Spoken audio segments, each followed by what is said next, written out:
Lots of stories coming in from around the world of how it's spreading. 400 cases in Italy, up by a quarter in just one day. We're going to look at how the UK is dealing with it this morning, try and answer some of your questions. Niall Dickson, Chief Executive of NHS Confederation, which represents NHS organisations in England, Wales and Northern Ireland, is with us. Good morning, the very man. What is your message to our listeners this morning?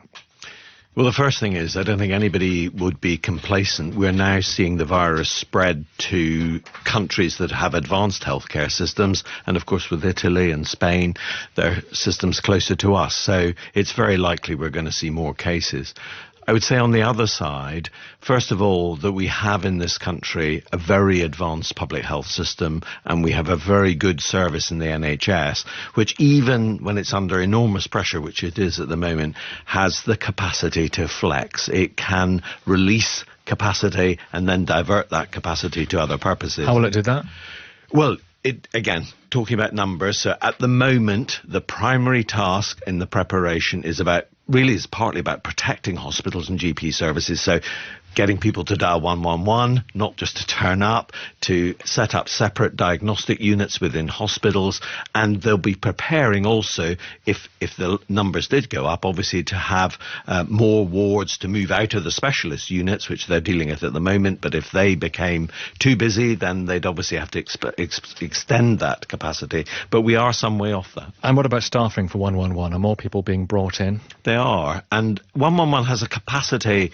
It's not, although it's sort of local, it does have the capacity to switch. So if you call this and that bit is too busy, they'll switch to another part of the country. You may well find some delays, because what they normally do in 111 is they do a sort of triage. So they judge whether you're very serious, and then they will try and put you to a clinician, a doctor, a nurse, a paramedic, and that may take time. And indeed, that individual may need to call you back. So people need patience as this system. But as I say, I think the system has done well. The current process, which is about identifying, isolating, containing, investigating, and that investigation bit's really important. So you're able to try and trace cases, so you're able to isolate other people to stop that spread. So far, it hasn't been hugely tested, but it's worked, and we just have to hope it goes on working. And you mentioned that we have an advanced healthcare system. What about countries that don't?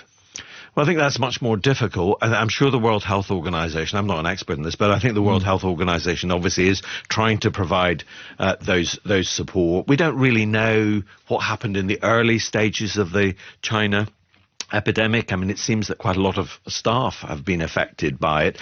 We would hope that our staff are very well protected, and we will put in place all sorts of measures to make sure that they have the right protective equipment. And what about you mentioned isolation, Neil. What about these isolation pods in hospitals? There's a picture on the page 4 of the Mail of a kind of little green tent in a car park. Yeah. So the idea of the pods is relatively simple. It's so that if somebody turns up, first of all, the advice is don't turn up at A&E. If you suspect anything like this, get on the phone to 111.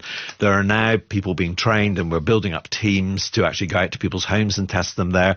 I think your colleague Nick Robinson was tested in a hospital car park while he was in his own car. So the pods are really for somewhere to go to phone, dial 111, and then the hospital will then deal with it. They will have an area separate from A&E where they can test you and take you forward. And if it gets to the level of Wuhan, for example, will we cope?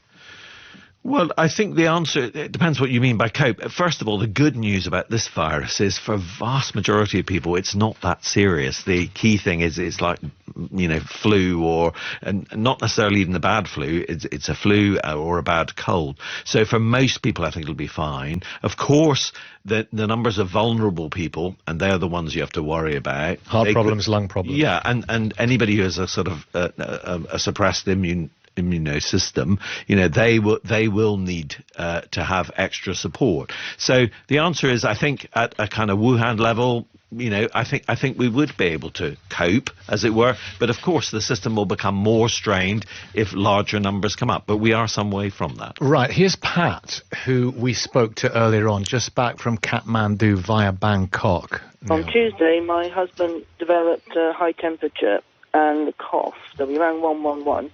And then eventually, about 10 hours later, 111 called back. but they didn't think his symptoms sounded like it was going to be the coronavirus. And we were told just to call our GP, which we did, spoke to her. She couldn't do anything about getting us a test, and Clive actually has got a lot worse. So yesterday afternoon we rang 111 again, and then at 1 o'clock this morning they rang back to tell us that we need to go to Stoke Mandeville Hospital this morning to get tested, but we need to find out, we've got to wait for them to call again this morning to tell us exactly where we have to go. Got a thought? It's always difficult to respond to individual cases. But the flu can be really bad as well. Yeah, all the best to Clive, fingers crossed. Indeed. And it may well be that, that individual doesn't have coronavirus but has something else that needs to be. But there will be lots of people in that situation, Clive's situation described there by Pat, who is getting really ill from the flu, and you're thinking, this could be it. Yeah. Well, and indeed, I think levels of anxiety inevitably will go up. What I think you have to say is that on the whole, I think 111 are doing a great service and they are responding in the right way. I don't know if that was the right advice in that particular circumstances. I wouldn't want to second guess it, and I appreciate that, Neil. I just wanted to put it out there again because she was on earlier on. Just another couple of things, but briefly. We read in the paper today, and we heard from experts yesterday, talking in very, good, calm and clinical terms about the reasonable worst-case scenario, which is 500,000 people dead in this country. And you ask them about it, and they say, well, it could happen. It might happen, in the, worst possible case, but we have to be ready for it. I guess that's true, right?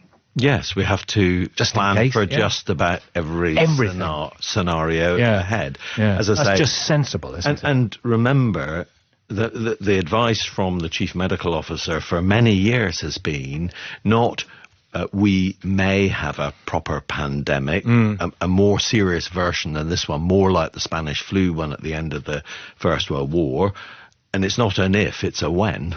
So, we are facing something that is serious. The good news about this virus is it doesn't actually appear all that serious except for those who are more vulnerable, and that's why we have to protect them. Yeah, inevitably, though, the papers reported a certain way. 500,000 people could die, and you read it first thing in the morning, and you think, oh, my God, this is... Well, there is something about, dare I lecture the media, having come from that stable, but I think that people have to be really responsible at the moment, because actually causing greater anxiety than there needs to be itself is a problem, because people will behave irrationally and so forth. So, of course, you're not trying to tell people that this isn't serious, and it is getting that balance right and trying to get a message out there. There are sensible things you can do to protect yourself, to protect your family, particularly keeping an eye on older people or the very young who are vulnerable. That's the right way to go about this. It's not about either taking panic actions or